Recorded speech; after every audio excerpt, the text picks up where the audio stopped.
This video is for class 5th and today we are going to discuss about the first 3 chapters from your English reader.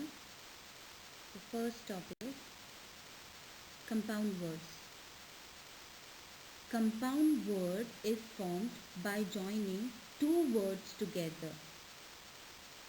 You can see sun plus flower is equal to sunflower.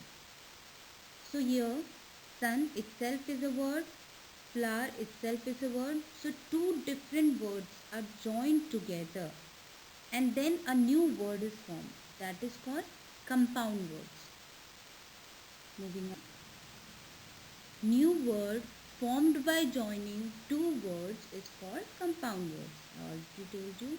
One more example is there. Flower plus pot. Two different word it is. And when joined together, it becomes flower pot. Some compound words are here. Someday, household, something, firefly, understood, cobweb, dustbin, unjust, water bodies, newspaper, flower bed, sleepless, classroom, teenage, whatever, carefully, showroom, everyone, nothing, bedsheet, notebook, motherland, chatterbox, buttonhole, playground, overcome, eyelid, eyebrow. Now moving on, our next chapter is opposites. The words which have opposite meanings with each other are called opposite words, or we can call antonyms. This topic we have already studied in our earlier classes. So now I'm going to tell you some rules that how opposites are mostly formed. Some opposite words can be formed by adding dis, dis. For example, like, if we put dis, dis in front of like, it becomes dislike. Another is by adding un in front of kind. If we add un, it becomes unkind. It's just the opposite. By adding in the correct word, if we put in front, it becomes incorrect. By using miss, mis, when we put in use, when we put miss in front, it becomes misuse. By adding ir, il or im. For example are there. Regular.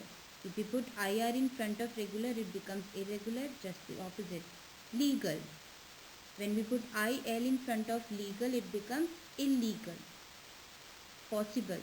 When we put im front of possible, it becomes impossible. So it is here you can look, all the opposites are there. By adding less in place of full, means sometimes full, useful. One example is the useful. Instead of full, we are again writing less. So it becomes opposite. Useful, useless, opposite. And some are replaced by opposite prefix. For example, here it is inside, which becomes outside.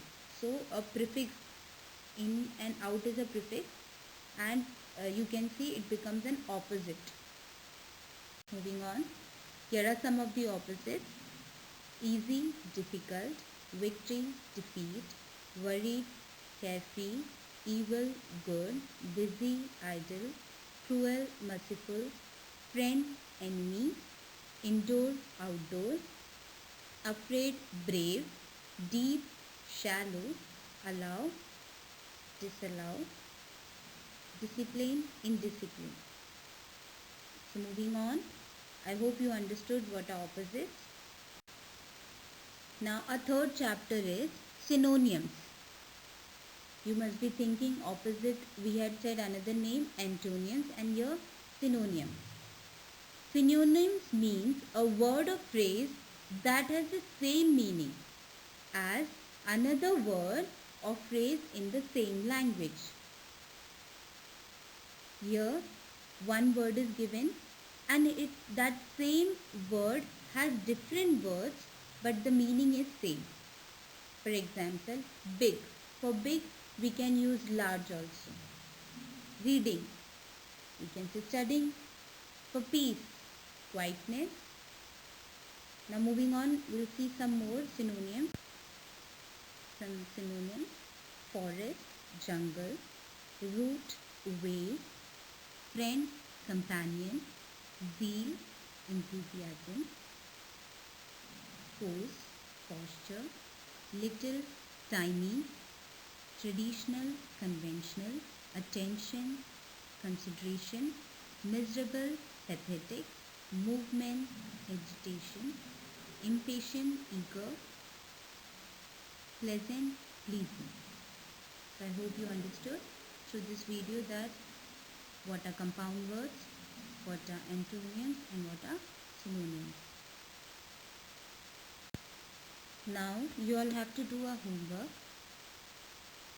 First of all, learn the above topics, the definitions. Then you have to search and write down some more opposites from your old books, from your siblings you can ask, from your family members, from your parents. Then you can even take help from the net and write down those opposites in your notebook. Same like that, search and write down some more synonyms which we are using, which you know and which will be helpful. Find it out and do it. Thank you.